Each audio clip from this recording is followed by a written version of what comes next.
এই জিনিসগুলোর ব্যত্যয় হলে সাধারণ মানুষ তো কথা বলবে, আর মানুষ অয়েল ইকুইপড।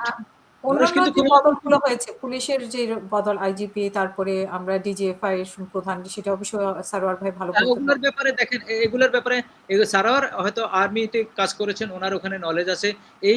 এগুলার পরিবর্তন খুব দরকার। এগুলার কারণ একটা সরকার যখন আসে তখন তার মতের সাথে, তার প্রিন্সিপালের সাথে, তার আইডিওলজির সাথে এগুলা দেখে শুনেই তারা কাজ করে। তবে আর্মিতে এই ধরনের ঘটনা খুব কমই ঘটে।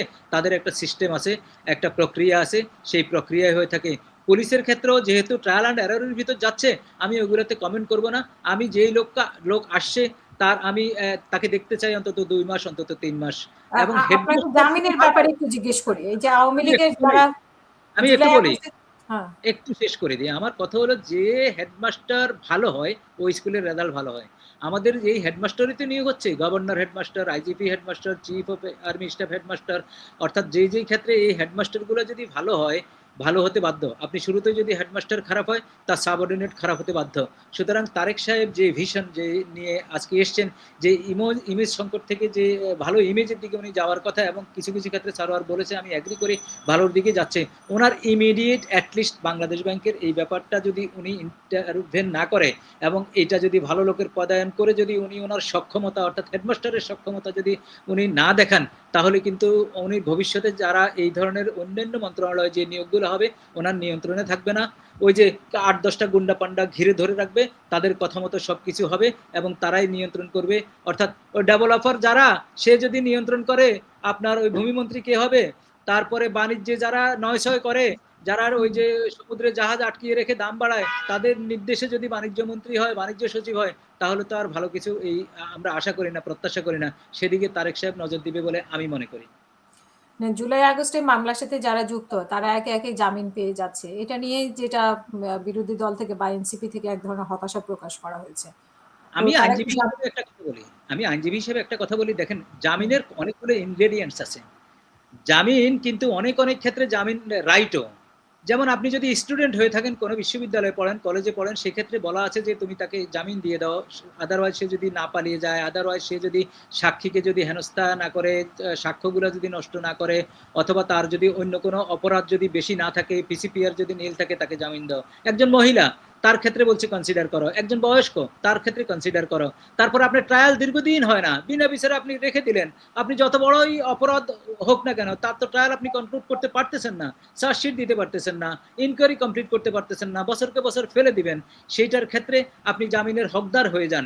অর্থাৎ আপনাকে, যেই লোক আজকে বদির কথা বলছে, বদি কতদিন থেকে জেলে, আজকে 1.5-2 বছরে যদি তার যদি চার্জশিট না হয়, তার যদি ট্রায়ালে সাক্ষী না আনতে পারেন, তাকে যদি বিচারের যদি অন্যান্য প্রক্রিয়া সম্পন্ন করে তাকে যদি সাজা নিশ্চিত না করতে পারেন, বরং আপনি ফেল করছেন, এবং যারা যারা জড়িত তাদেরকে ওকে জামিন দিয়ে তাদেরকে ভিতরে ঢোকানো উচিত আমি মনে করি।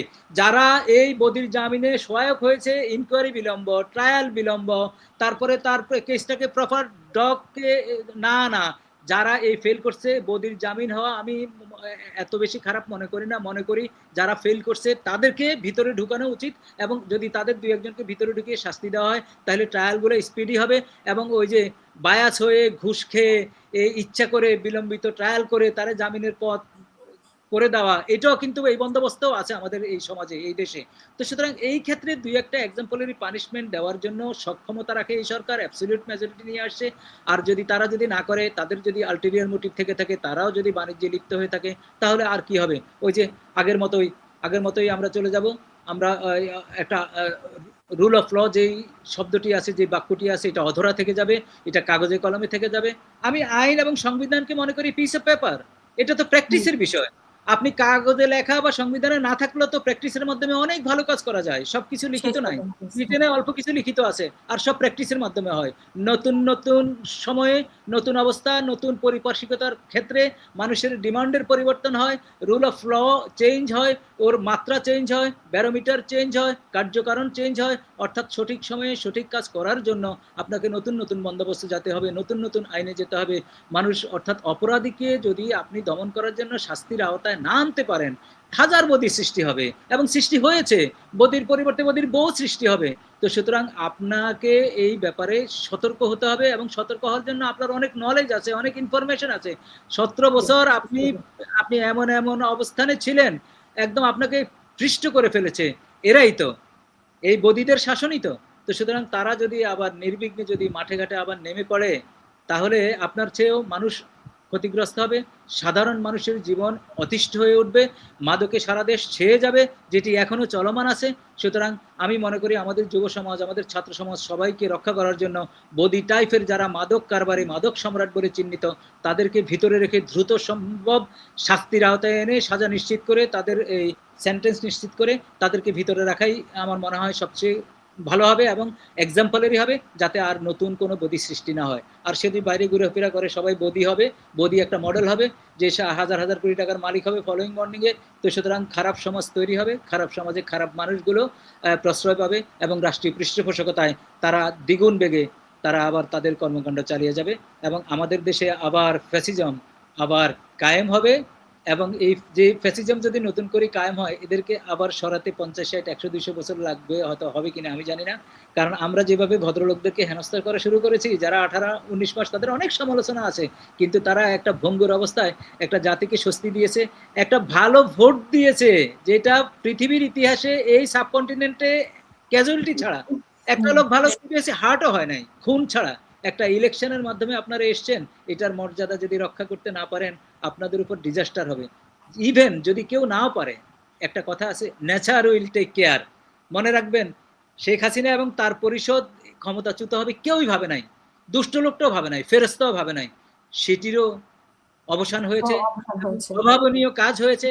তো আপনারা যদি এখান থেকে লেসন না নেন, তাহলে আমি মনে করি আমাদের দুঃখ দুর্দশার সীমা পরিসীমা থাকবে না।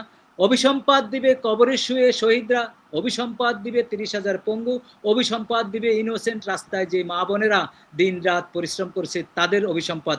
এবার যদি এই অভিসম্পাদ আপনাদের গায়ে পড়ে, তাহলে আপনাদের মুক্তি তো নাই, আপনাদের পরিণতি কি হবে আল্লাহ ভালো জানেন।